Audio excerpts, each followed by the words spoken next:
Good morning, everyone, and welcome back to Revelation class. And for those of you who are joining us at home, thank you for joining us today. Happy New Year to everyone. Today we're in class number 14 today, and we are studying Revelation Chapter 4, verse 1, which is the rapture verse. And we're going to be talking about the preconditions for the rapture. There are notes that everyone here in class has. Those of you who are watching at home, you can download those notes on your Facebook site. Just go to the upper right-hand corner of your screen and click on See More, and then you'll see a blue link, and click on the blue link, and you'll be able to download the class notes for not only this class, but for every class that the church has or that the church has had for the last couple of years.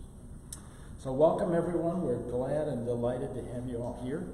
Let's start by taking another look at verse 1 of chapter 4, our scripture verse for today. This is John talking, and John says, "After this I looked, and there before me was a door standing open in heaven.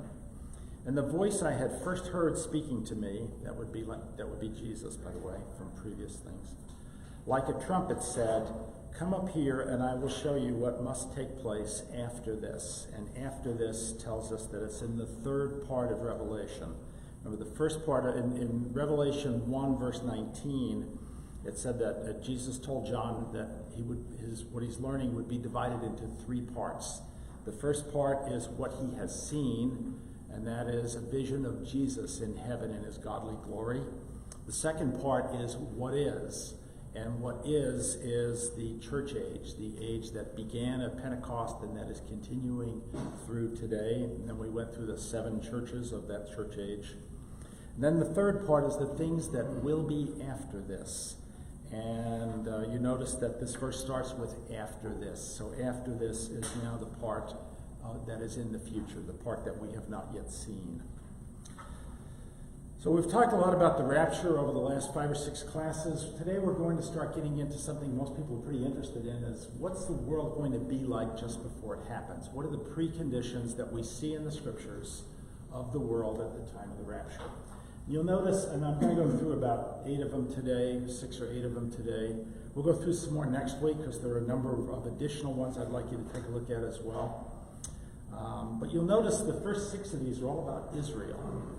And as you're looking at where are we relative to the rapture, where are we relative to the times that are yet to come, the key place to be looking at in the news is Israel. What's going on with Israel is more important than what's going on in New York or Washington or Beijing or Moscow or wherever.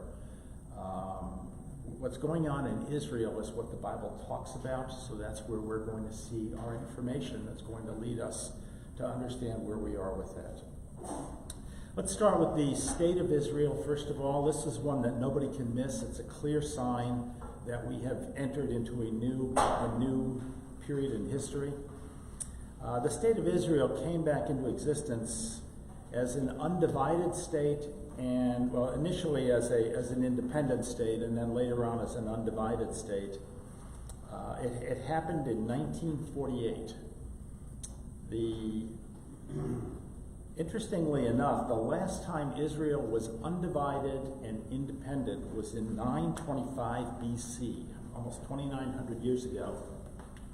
And that was back in the time of King Solomon. Right after King Solomon died was when Israel was divided in half. And then for the next several hundred years, Israel existed first in 2 pieces, then and later on in just 1 piece, but only partial piece.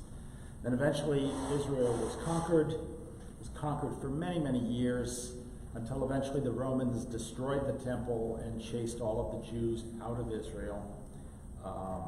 So that happened over a series of decisions.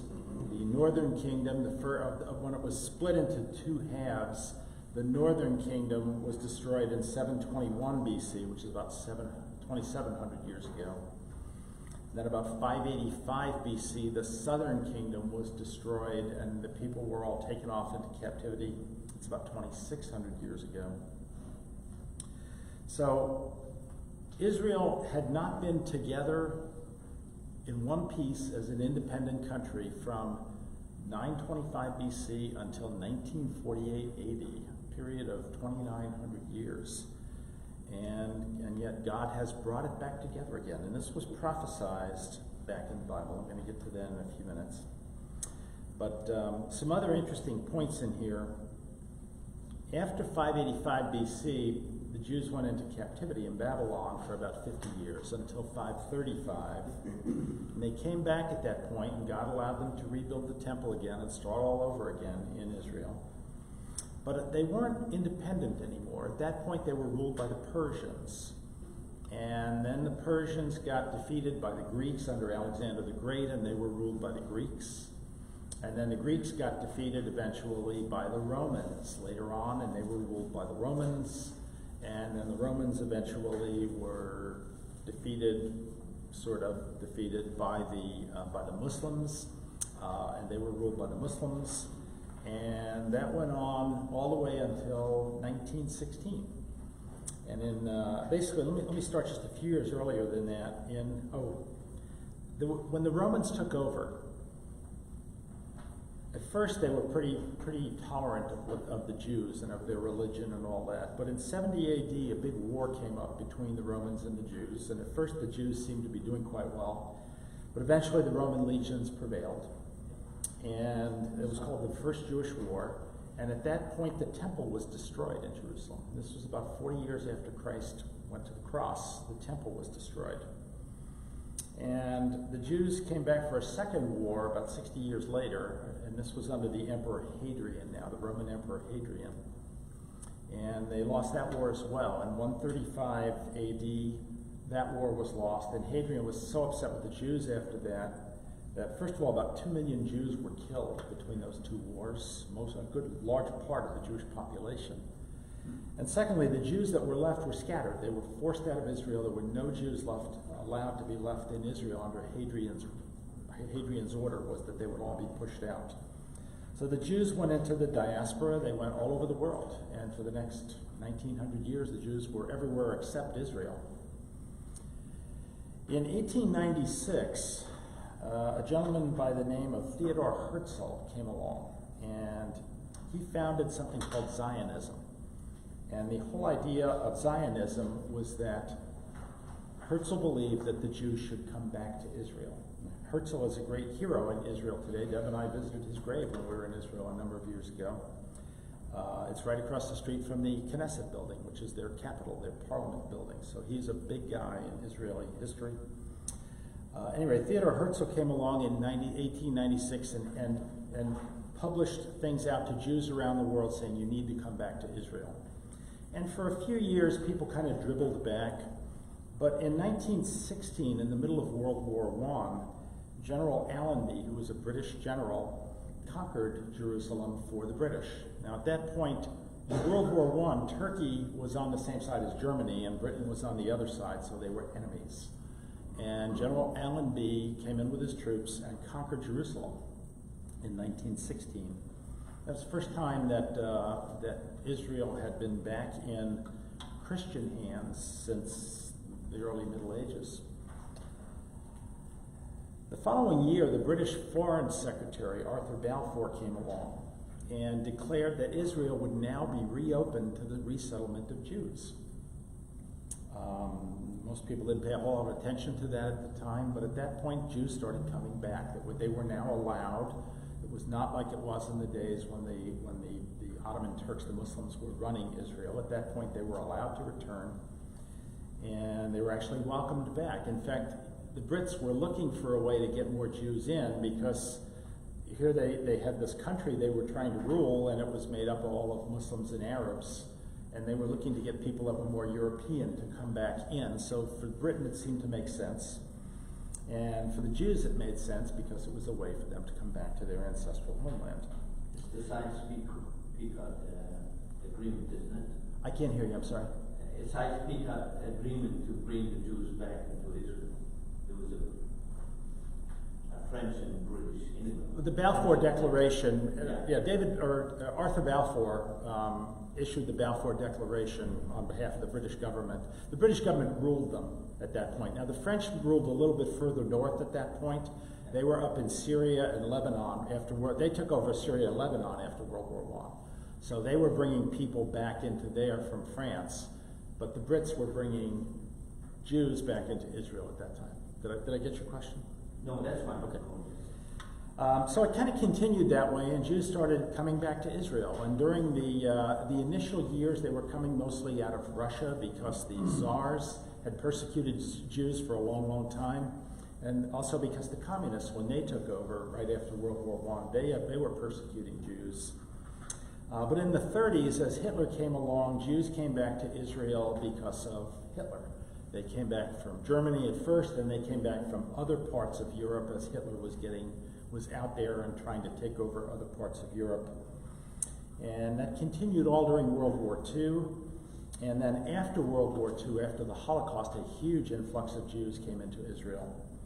So by 1947, when the Jews fought their War of Independence, there were 600,000 Jews in Israel, starting from like 0 in 1896.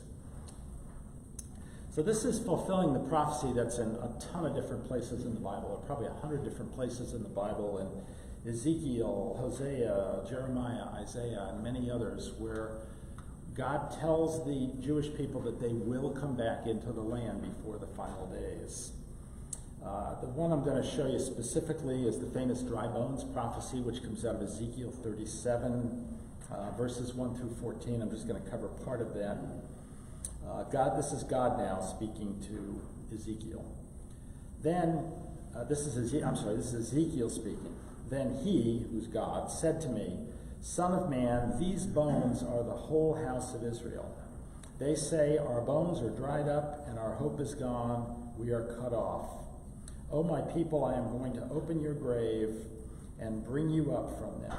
I will bring you back to the land of Israel. I will put my spirit in you, and you will live, and I will settle you in your own land. So there's the famous dry bones prophecy that said that all the dry bones of Israel that were scattered all over the world would be brought to life and brought back together. And it goes on to talk about how it will have flesh and muscle and all that on it, and it will turn into the state of Israel. So those are prophecies that Israel would exist before the end times start. Now, in 1967, something else happened that was significant. When Israel was first created in 1948, it was divided in half. There was a two-state solution at that point. It was divided in half. And Jordan had half of it, and the other half was the Israeli. Yeah, well, it was divided into three parts, yes. It was divided into three parts. But at any rate, the Jews only had half of Israel at that point, essentially half. And they didn't have the city of Jerusalem. They had a teeny part of it, but not much of it. And they didn't have the Temple Mount.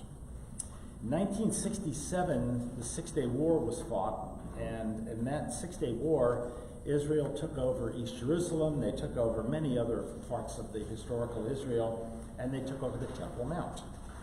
And at that point, for the first time in 2,900 years, Israel was independent and Israel was united as one country. First time since the death of King Solomon. Now, why is this important? We see from Daniel 9:27, that that Israel needs to be in existence at the time of the tribulation period, because the Antichrist is going to do a lot of stuff in Israel, and the Jews are going to be doing a lot of stuff from Israel. We also see in Matthew 24:15 that Jesus talks about the desecration of the temple that will occur during that period. The Abomination of Desolation is what Jesus calls it, and that's the same term that Daniel uses back in Daniel 9:27. That requires the temple to be in existence, which means the Jews have to control Temple Mount in order for that to happen, in order for the temple to be rebuilt. Also, Revelation 13 makes it clear that the temple's already in existence by the time we get to Revelation 13. So we know that it has to happen, that the Jews have to control Israel again, and it did happen in 1948. So there's one thing that the entire world can't miss. We can argue about a lot of these other things that we'll be talking about, but that's one that everybody in the world knows really did happen. Now, let's continue to look at Israel as we go on here. Next thing we want to look at is the concept of the two-state solution. The two-state solution happened right after Solomon died. Israel was divided into halves. It happened again in 1947 when Israel was created. Israel was divided into 2 or 3 parts. And right now there's an effort underway to make it happen again. It's called the two-state solution. It actually started in something called the Oslo process in 1994. And that was a time when a bunch of countries got together. The United States led them at the time, and were trying to convince Israel to agree to a two-state solution. And for a time that sounded interesting to Israel. Today it's not so much. Anyway, we know that a two-state solution will happen at the time, just about the time of the rapture, because Joel tells us that. In the book of Joel, chapter 3, verse 2, Joel says, I will gather all nations. This is God speaking to Joel. I'm sorry, not Joel. God says to Joel, I will gather all nations and bring them down to the valley of Jehoshaphat. Let me stop for just a minute. The valley of Jehoshaphat is where Megiddo is, Armageddon. That is where the Battle of Armageddon is fought. I've been there. The major thing in the Valley of Armageddon today is a giant Israeli Air Force base. The largest Air Force base in the country is in the Valley of Megiddo today, the Valley of Jehoshaphat. So that's probably where a major battle is going to occur when the war for Israel occurs eventually. And that's exactly what the Bible tells us in Revelation. There I will enter into judgment against them. That's the Battle of Armageddon that God's talking about. Concerning my inheritance, my people Israel. For they scattered my people among the nations. That's already happened. And divided up my land. That hasn't happened yet. It happened twice before, but it hasn't happened now. And it has to happen before the Battle of Armageddon. The United Nations has already many times passed resolutions saying that they want Israel to agree to a two-state solution. We've had 4 different presidents that have tried to do different kinds of two-state solutions over the last 40 years. In 1977, a president at that time came up with an idea of a two-state solution. It didn't work. He ended up making a different kind of peace with Israel. In 2000, our president at that time tried to come up with a two-state solution that would divide Israel. It failed. In 2016, our president at that time actually got a UN resolution passed that said that Israel had to divide in half into 2 states. It didn't happen. And now our current president is also back on the idea of the two-state solution. So we see world leaders not only around the world, in the Gentile world, but in the United States itself, trying to push and force a two-state solution onto Israel. And we know that at some point it will happen. It just hasn't happened yet. Next point I wanted to make has to do with Israel's mortal enemy, Iran. Iran is, as you know, they're Israel's worst enemy. Iran is acquiring nuclear weapons today. They've been acquiring them for a number of years. They have money that's been given to them, was given to them by us. Back in 2016, our president sent plane loads of cash over there to help them with their nuclear program. They are trying to build nuclear weapons, and their president of Iran, former president, said that the reason they want nuclear weapons is to annihilate Israel. And that was President Ahmadinejad, who some of you may remember from a number of years ago, said that they wanted to blow up Israel with nuclear weapons. There's constant tension with Iran, between Iran and Israel. I could spend 5 classes talking about all the different things that have happened between those 2 countries in the last couple of years as they're each picking at each other, trying to make life more miserable for the other one. They are clearly enemies. They clearly are trying to interfere with each other in a dramatic way. Iran has allies all around the area. They have an ally to the south of Israel in Hamas in the Gaza Strip. They have an ally to the north and east of Israel. Hezbollah in Lebanon is the ally that's to the north and east of Israel. They have an ally down near Saudi Arabia that's called the Houthis in Yemen. And some other allies around different parts. Even parts of Iraq are allied with Iran as well. So Iran has a lot of allies. Israel has the United States right now. They also, in recent years, have begun to build some sort of semi-alliances with some of the Sunni Arab states in that area. Iran is a Shiite Muslim state. Egypt and some of the others are Sunni states. So anyway, there's just constant tension going on, constant provocations. In recent years, we've seen Russia and Turkey get involved. Russia now has troops in Syria, which is just north of Israel. Iran has troops in Syria, which is just north of Israel. Just last week, Israel blew up something or other in Syria in a port. They blew up a shipping container with an airstrike. We don't know what was in the shipping container, but presumably whatever it was not favorable for Israel. But they blew up a shipping container in a port in Syria just last week. Russia's involved, as I said. Russia's a nuclear weapon state. That's never good when Russia's involved in the middle of something, because there's a good chance that situation could blow up into a world war if that were to happen. Turkey is involved, and Turkey is involved in kind of a complicated way here.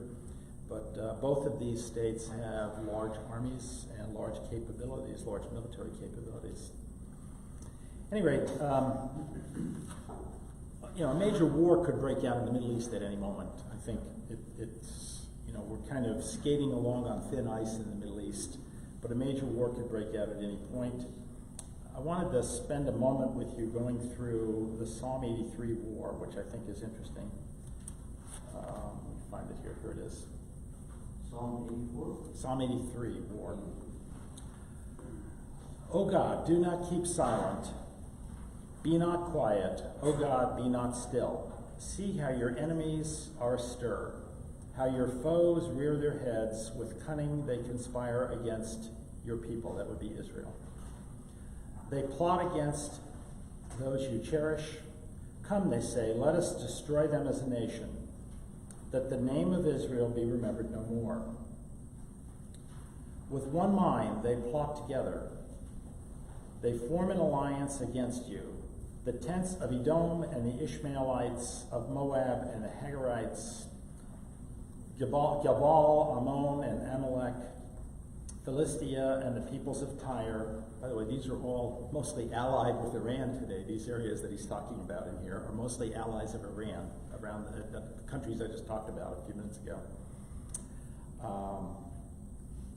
Even Assyria has joined them. That would be part of Iraq, which is also part of that Shiite area.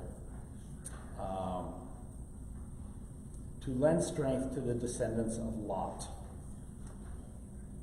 Do to them as you did to Midian, as you did to Sisera and Jabin, at the river Kishon. Sorry, I don't have my glasses today, so I'm trying to read this here. Who perished at Endor and became like refuse on the ground. Make them nobles like Oreb and Zeeb, all the princes like Zeba and Zalmunna. Anyway, what he's saying here is a big war's coming in the Middle East, and they're going to try to wipe out Israel. And the countries that he's talking about are countries that are largely allied with Iran right now. So there's a reasonable chance that the Psalm 83 war that's being talked about here, that's yet to come, might very well be coming in the near future as you look at the kind of tension that's rising today in the area between Iran and Israel. So reasonable chance that might happen at some point in time. We can see that gathering as you look at the news stories of what's going on in the Middle East. Look for things that tell you that Israel and Iran are getting closer and closer and closer to a war. That might be the Psalm 83 war. Next, I want to talk about the temple on Temple Mount. The temple was destroyed by the Romans in 70 AD. It has never been rebuilt since then. By the way, that was 40 years after Jesus went to the cross.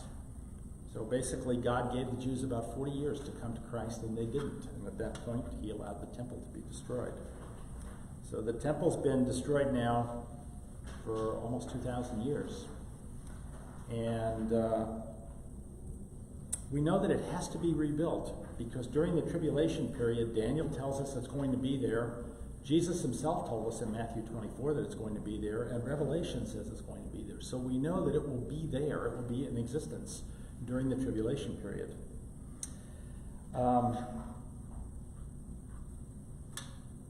So the Jews took back the temple took back Temple Mount in 1967. Right now there's actually a Muslim, it's called the Dome of the Rock, a Muslim mosque that's up on top of Temple Mount, exactly in the spot where the temple used to stand.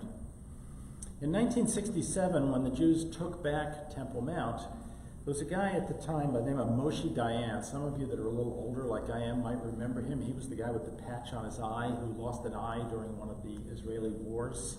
And he was the defense minister of Israel at that time. And on the day that his troops took Temple Mount, he had a decision to make. Actually, the Muslim guy who was in charge of Temple Mount brought back the keys to Temple Mount and handed them to the Jews and said, "Here, you guys own it now." And they gave the keys back to the Muslim guy, the Muslim people who were in Jordan at that time. They gave the keys back and said, "No, we're going to let you have it." And it was Moshe Dayan who made that decision. And he grew up in a part of Israel where Jews and Arabs got along. And I'm sorry? In Alexandria, Egypt. Oh, he grew up in Alexandria. All right, where Jews and Arabs got along. So he kind of assumed that Jews and Arabs would get along and they'd share Temple Mount. Well, that wasn't what actually happened. What has actually happened over the last 50 years, since 1967, is that Temple Mount today is, the top of it is run by Muslims and the bottom of it underneath is run by the Jews. Kind of interesting. So, of course, the Muslims are digging down and the Jews are tunneling underneath and all that stuff. But when you go to Temple Mount today, what you find is that if you want to go up on top of Temple Mount, first of all, you cannot take a Bible with you. It is against the rules. You must turn in your Bible or it will be seized before you can go up onto Temple Mount today. The Muslim authorities up there will not allow you to have that. Also, if you are Christian or Jewish, you are not allowed to pray on Temple Mount. If they call them police, but to me they look like thugs walking around up there. No uniforms or anything. They just say, "You're praying. You got to stop praying. You can't do it up here." Praying is not allowed if you're a Christian or a Jew on Temple Mount. It is allowed if you're a Muslim, but it is not allowed if you're a Christian or a Jew. So there's a whole lot of enmity between the two on Temple Mount. See? We snuck in because we were Arabic speakers and we prayed there. Yeah. So that's one of the things. You prayed in Arabic, but you prayed Christian prayers in Arabic? Yeah. Cool. Anyway, the Temple Mount today has a tremendous amount of tension on it. We've been up there a number of times. You see all these kind of, as I said, these kind of thuggish guys walking around telling you what you can't do. The other thing that they do up there is they get children involved, and it's really sad. They have little children that will follow you around and taunt you as you're walking around, little Arab children are taunting you as you're walking around Temple Mount. Obviously they're trying to get you to leave as fast as they can. So we found it pretty tense up there when we were up there. We've been up there a couple of times now. Anyway, Temple Mount is not a peaceful place, is my point. And yet at some point there's going to be a temple there. We know there's going to be a temple there because it says it in Daniel, Jesus said it in Matthew 24, and it says it in Revelation. There is going to be a temple up there again. Now, there is a thing in Israel that's called the Temple Institute, and Deb and I have also visited the Temple Institute a couple different times. And the Temple Institute is a Jewish organization that is preparing everything for the next temple. So it has already created the menorah, this giant gold menorah. It's way bigger than my arms. This giant gold menorah, we've seen it. It's in existence already. It's been made, the menorah for the new temple. All the priestly vestments, the priestly garments that have all these gems, gold and diamonds and rubies and emeralds and stuff on it, it exists today. It's already in existence. You can go see it at the Temple Institute. All the various sacred vessels they need in the temple have already been created. They're already sitting there in the Temple Institute. They have plans for the temple. They have two different ways they can plan the temple. One is if the Dome of the Rock is destroyed and they actually build it on the site that the original temple was on. The other one's kind of a smaller one that they could build next to it if it turns out the deal the political deal eventually allows both of them to be there together on Temple Mount. But one way or the other, there will be another temple on Temple Mount. The Bible tells us that, so we know it's going to be true, and it's coming at some point. My point is there's a lot of planning underway for that. Just this past year, they had I think it was 700 Levites got on the south steps of the temple and sang psalms, the Psalms of Ascent, the psalms that they sang back in David's time to ascend to the temple. So people are becoming very, very conscious of this today. Now, after 1967, most Jews just didn't go on the Temple Mount. But today, there are thousands upon thousands upon thousands of Jews going up there every year to Temple Mount, not to mention probably a couple of million Christians going up there every year as well. So huge numbers of people are going up there, and it's clear that at some point, Temple Mount's going to come back into existence again as the temple. Moving on to the next page here. Oh, yeah, so the only thing that really needs to happen at this point is a political solution that allows the temple to be rebuilt. Right now, that's not in the cards, but things can change quickly in this world, just like they did in 1967. One quick war and everything changed. Things can change quickly in this world. They could change quickly again. A lot of people believe that the Antichrist will come to power in part by brokering a deal that allows the temple to be rebuilt, that allows Israel to be divided in half, but allows the temple to be rebuilt. A lot of people think that might be the way he comes to power someday. So it's possible the Antichrist will be involved in how the temple is rebuilt. We know the Antichrist will be involved in the temple later at the midpoint of the tribulation. That's clear in the Bible. A couple of other things we can look at Israel on. One is look at how God is blessing Israel's economy. Again, we've been to Israel a few times. Huge numbers of immigrants have come into Israel in recent years. The population has grown from 630,000 in 1948. This is Jews now, not counting the Arabs in Israel, to 6.7 million Jews today in Israel. Huge increase, incredible increase in population. And the immigrants coming in bring, great entrepreneurial skills, great business skills. They bring medical skills. Israel is a high-tech leader in many areas. They bring large amounts of money, and the Jewish diaspora has a lot of money that it has brought to Israel. Many of the Jews coming in are very well educated. If you've ever looked at the number of Nobel Prize winners that are Jewish, it's staggering the percentage of Nobel Prize winners that are Jewish relative to the tiny population of Jews in the world. Today, Israel leads in many scientific areas. They lead in many biotech areas. They lead in desalination technology, many medical technology areas. A lot of high-tech industries are in there. They're also the best horticultural country in the world. You're 2 minutes ahead of me. I'm about to get to that. But yes, thank you. You're a great straight man for me. I'm heading in that direction.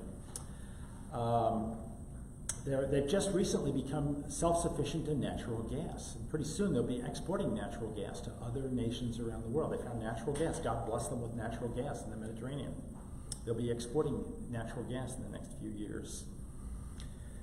They have world-class hospitals. One of the best-kept secrets is that when leaders in the Arab world, when their children get sick, they send them to Israel to the hospitals. We met a lady there who actually runs that program of very confidentially admitting the children of kings and emirs and princes from Arabian countries or from Arab countries into Israeli hospitals in a way where nobody knows they're there. They just come in, they get treated, and they go home because the technology is so good and the treatment is so good there. They have a great national health system, much better than the U.S. They are, just look at what they've done in COVID. They're leading the world on everything on COVID. They were the most vaccinated country early. They have got all kinds of studies out that no other country has been able to duplicate yet on COVID, various different things about COVID. They're just right at the cutting edge of so many medical things in particular that it's amazing. As Stephen said a minute ago, they also are literally growing fruit, blooming, and whatnot there. Fruit, vegetables. We've driven around Israel. They have sun, tons of sun all year long there. They've harnessed the rivers, the Jordan River, the Sea of Galilee. They also have major desalination plants going on there, and they're able to do huge amounts of agriculture. The agricultural density per acre is huge in Israel, compares very well with the best places in the United States, and even better than that. They grow all kinds of stuff there. I mean, whatever fruit or vegetable you're looking for, you can find it in Israel. We've had some amazing meals in Israel with some of the stuff that's available there. Zechariah tells us in Zechariah 7:12 that this is going to happen as we get toward the end days. Zechariah is about the end days, by the way. In Zechariah 7:12, he says, "The seed will grow well, the vine will yield its fruit, the ground will produce its crops, and the heavens will yield their dew." So God is blessing Israel. I guess that's the point here. God is blessing Israel right now. And Jesus makes that point in Matthew 24, verses 32 through 34. And this is in the Olivet Discourse. This is Jesus' great prophecy on the Mount of Olives, where he's talking about the second coming, the rapture, the tribulation, all that stuff.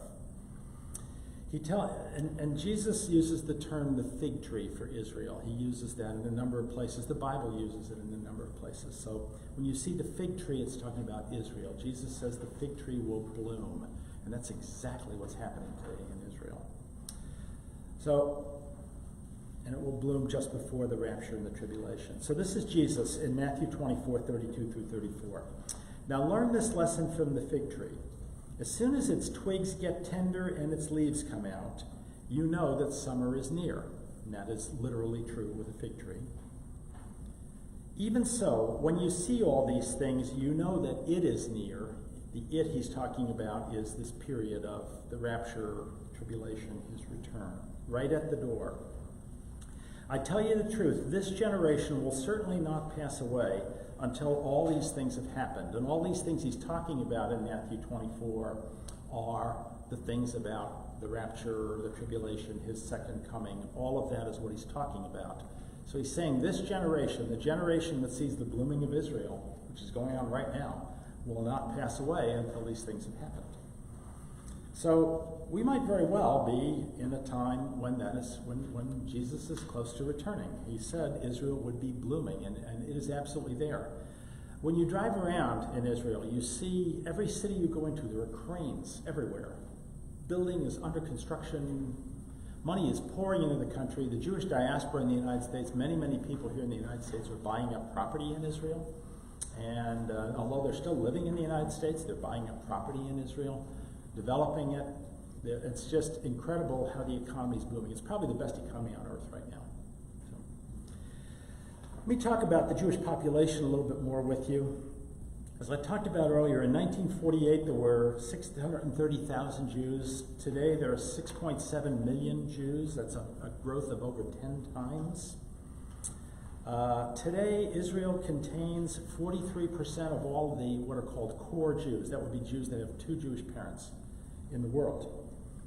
At that time, before 1896, that number was 0. So it's come from 0 to 43% in the last 125 years.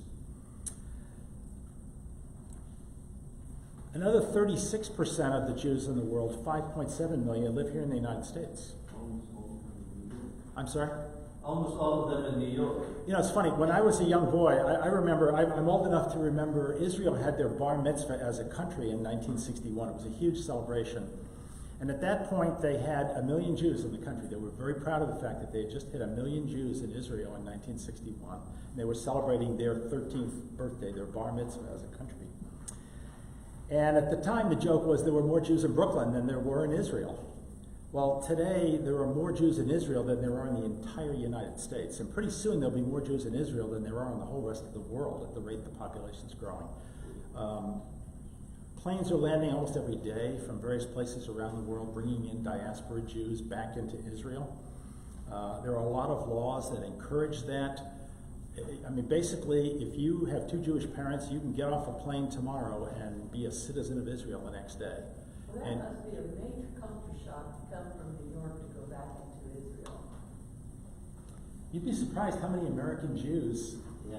have in the back of their mind, someday I'm going to live in Israel. I mean, we know a fair number of Jews, and it's amazing how many Jews in their mind are thinking, I want to own some property in Israel just in case. You know, Jews have been persecuted for 2,000 years. Hitler, all that stuff. Jews have been persecuted. A lot of Jews who have some money buy a property in Israel. They in their mind, they think, I might go back there someday. Or in some cases, they think, I'll go back there when I retire, or whatever. A lot of Jews have in their mind a return to Israel someday, even in the United States. And we're not persecuting them here yet. I think that'll be happening eventually. But right now, Jews are not persecuted here in the United States. It's probably the only major country in the world where Jews can feel comfortable other than Israel, that right now is here. Jews are leaving France very rapidly because of some of the persecutions that are occurring there. And the persecutions are coming from Muslims that are coming into France. But there used to be about 1 million Jews in France. There's less than 450,000 now. That's the current place that they're coming out of today and into Israel. But there are Jews leaving the United States almost every day, going over to Israel and staying there. Some stay there and come back in a few years. Some stay there permanently. Yeah? There's some fact that we need to know, because the majority of Israelis are secular Jews. Correct. Only 20% who are conservative Jews. So we don't want to kind of think that all of them are conservative, all of them are believers, and so on. Right. Yeah, I think the numbers I saw were 28% are Orthodox Jews, and another maybe 10 or 15% maybe might be more conservative. In other words, observant Jews, but not Orthodox Jews.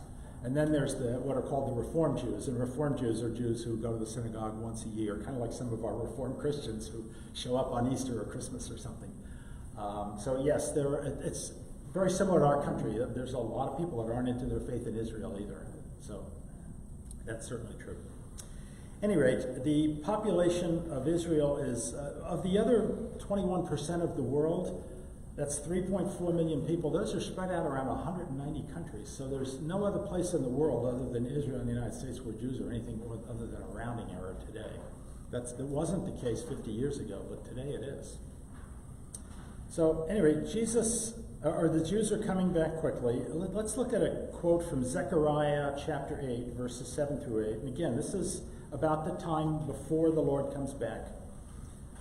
This is Zechariah speaking. This is what the Lord Almighty says. I will save my people from the countries of the east and the west. I will bring them back to live in Jerusalem. They will be my people, and I will be faithful and righteous to them as their God. So God is telling Zechariah that he's going to bring the Jews back to Israel in the closing days. It's happening right before our eyes. As I said, since 1896, Israel has gone from 0 Jews to 6.7 million. By the way, there are only, I think, 16 million Jews, 15 million Jews in the whole world. So almost half of them already live in Israel, just in 100 years. Okay, we've talked a lot about Israel. Let's move now into talking about the church age. We talked in chapters 2 and 3 of Revelation about the 7 churches. And we talked about the progression of those churches over time, and that the last of those churches was the church of Laodicea. Now, in the church of Laodicea, and see if this sounds anything like the world that we're in today, the world is pretty much a rich place. People have lots of money. They don't think they need God. It's not like they're starving. It's not like they need food today and they've got to go and say, Lord, feed me. Lord, get me some food. My children are starving. That's not the way the world is today. The world is much richer than that today. We are richer than we've ever been. The church of Laodicea is a very rich church. And it's a church, in fact, I remember at the time when we studied Laodicea, they had an earthquake there, and the earthquake destroyed the city. And the church of Laodicea actually didn't ask the Roman government for any money. They said the Roman government offered money to help rebuild it, and they said, no, we don't want that money. We can rebuild it ourselves. We have the money ourselves. We can rebuild it. We don't need you guys. So the church of Laodicea had that we don't need you, God, kind of attitude. You know, we don't need God. We can do this on our own. We have the ability to take care of ourselves, and we don't really need God. We see that in a lot of our churches today. Our people are fairly wealthy in America today. Those of us that are a little older have been around times when people weren't quite as wealthy as they are today, and people had a little more faith back then, and those two are related. It's not unrelated that as we get richer and we can provide for ourselves better, we think we need God less. So we're seeing that today, that we are in the age of Laodicea. Remember back in Revelation 3:10, we studied this verse several weeks ago. God said, since you have kept my command or Jesus said to the church of Laodicea, since you have kept my command to endure patiently, I will also keep you from the hour of trial that is going to come upon the whole world to test those who live on the earth. So what Jesus is saying to the people in Laodicea who were loyal to him, not the people in Laodicea who were rich and didn't care and didn't need God, but the people who were loyal to him, is stick with me, guys, because there's a time coming when I'm going to save you from a tribulation. That's what Jesus was saying. So, 3 times the Philadelphia church. I'm sorry? 3 times the church in Philadelphia. I didn't understand your point. You said it was the Laodicea church? Laodicea, yeah. 3 times not in that section. 3 times in the church of Philadelphia. Oh, yeah, 3:10 is in the church of, the church of Laodicea. I was talking about, I've changed topics here, yes. Okay. I was talking about the church of Laodicea. I'm now making a quote from 3:10, which is the church of Philadelphia, yes. I'm just picking that quote from Revelation here.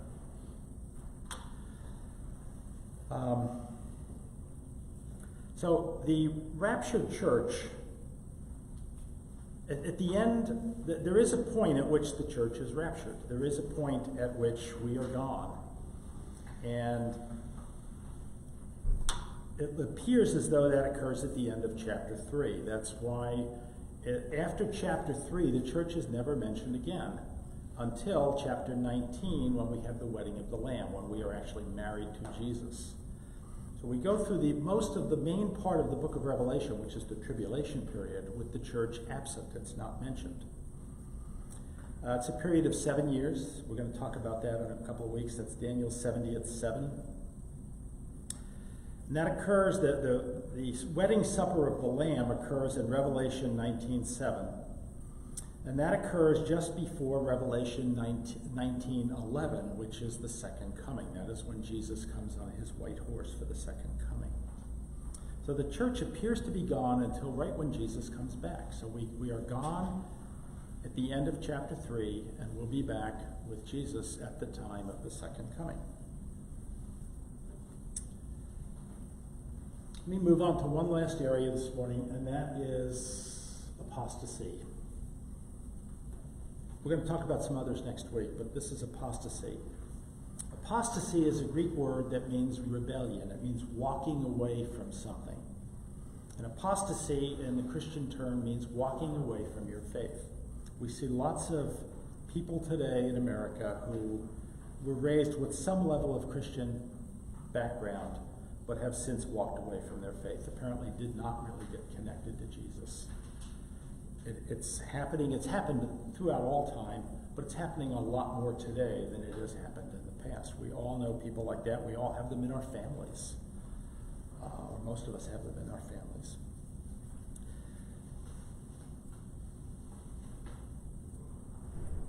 We have people that either have walked away, or maybe even younger people that don't even seriously take up their faith to begin with. They never take up their faith in any serious way. In 2 Thessalonians 1 through 12, Paul talks about this. Let me read you that for a moment here. Again, I'm sorry, I don't have my glasses, so I'm going to have to read a little slowly through this.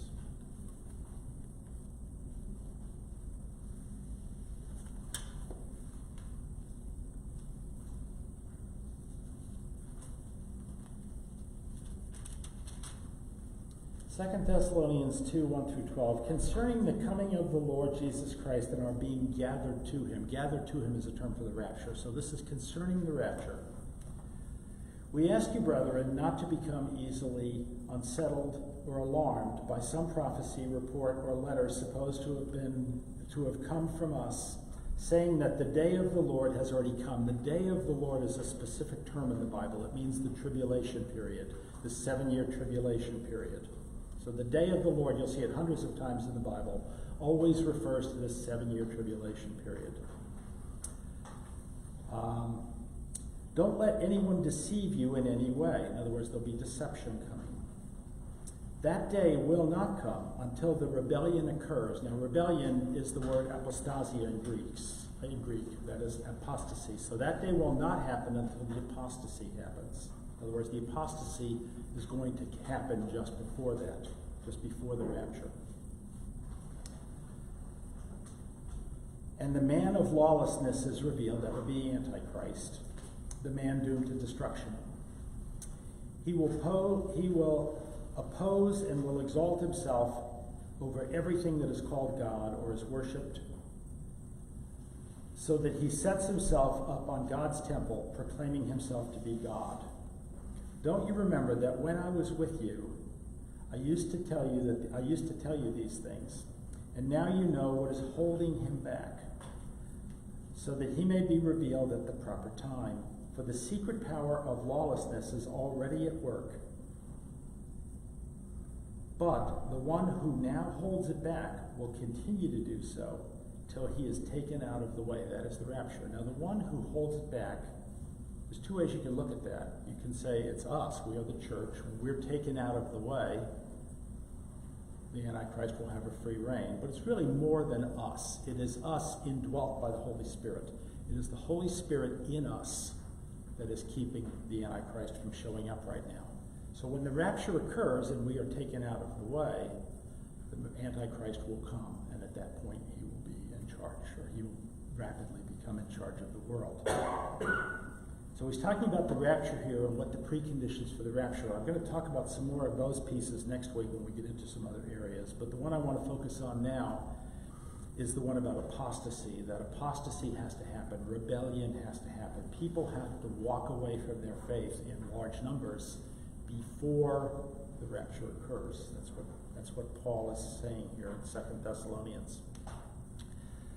I've said a couple times before, I've traveled a lot of different places around the world. Deb and I, whenever we visit a foreign country, we love to go visit the cathedrals in there. And it's amazing when you visit the cathedrals in Europe, especially if you go in on a Sunday morning and you see these massive cathedrals with seating for the ability to seat 10,000 people inside of them. And there'll be 100 people attending a service on Sunday morning. It's just incredible how the apostasy has hit already in Europe. It's hitting here in the United States. There's a lot of bad theology going on out there. There are a lot of churches that are teaching stuff that is not godly. And if a church is teaching something that isn't godly, God is not going to bless that church. We see that all over the place. We see denominations that have pretty much blown themselves up in the last few years in the United States. We used to be in a church that was in one that blew itself up, and then we went to a different denomination. So, God cares about what's being taught, about the integrity of the theology that's being taught, and he cares about that a lot. So apostasy is increasing in our time. We saw in the church of Thyatira back in Revelation Chapter 2 that God doesn't bless churches that teach false doctrines. And that's something that we're seeing in our time as well. When a church starts teaching false doctrines, the people leave. They may think they're being relevant, but the people end up leaving because they're not getting what God really wants them to get in the church. Anyway, that's where we're going to stop for this week. Next week, as I say, I have a bunch more we're going to put down here of things that are happening in the world today that will lead you to think that we might be getting closer and closer and closer to this time. And then later on next week, we'll probably move into the 2nd, 3rd, and 4th verses of chapter 4. Any questions before we break for the day? I'm sorry? Lots of questions. Lots of questions? All right. We'll bring them up later then. Well, thank you, and to all of you joining us at home, thank you for joining us this week, and we'll look forward to seeing everyone next week.